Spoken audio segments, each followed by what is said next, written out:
This week's parsha features an overwhelming torrent of mitzvot, or commandments. In fact, it contains a whopping 12% of all of the Torah's commandments, which can make reading it feel like zooming down a racetrack, barely catching a glimpse of one mitzvah before another comes careening by. And that, argued Rabbi Judah Loew ben Bezalel, better known as the Maharal of Prague, was precisely the point. The parsha, he explained, was packed thick with so many commandments, to remind us of the exquisite life force each and every single one of us possesses.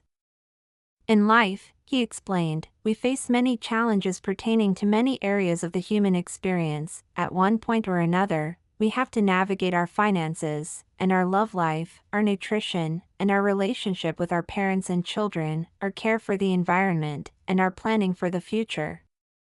And having so much to think about, and so much to do, can seem overwhelming. Which is where this week's parsha comes in.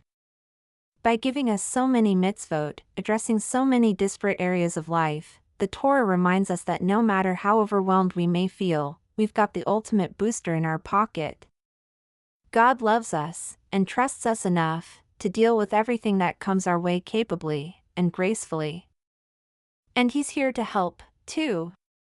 The mitzvot, the Midrash reminds us, aren't just a collection of dry laws, another burden, God forbid, for us to carry. But, rather, they're a blueprint, the ultimate survival tool, for a frequently chaotic world. Imagine, the rabbis of the Talmud told us in a charming parable, a person who was at sea, and was thrown overboard. Before he could drown, the ship's captain rushes over, and tosses him a thick, sturdy rope, saying, "Hold on to this rope and don't let go of it, because if you do, you will not survive." The rope, the rabbis explained, was a metaphor for the mitzvot. As long as we follow God's plan, we'll overcome whatever life throws our way.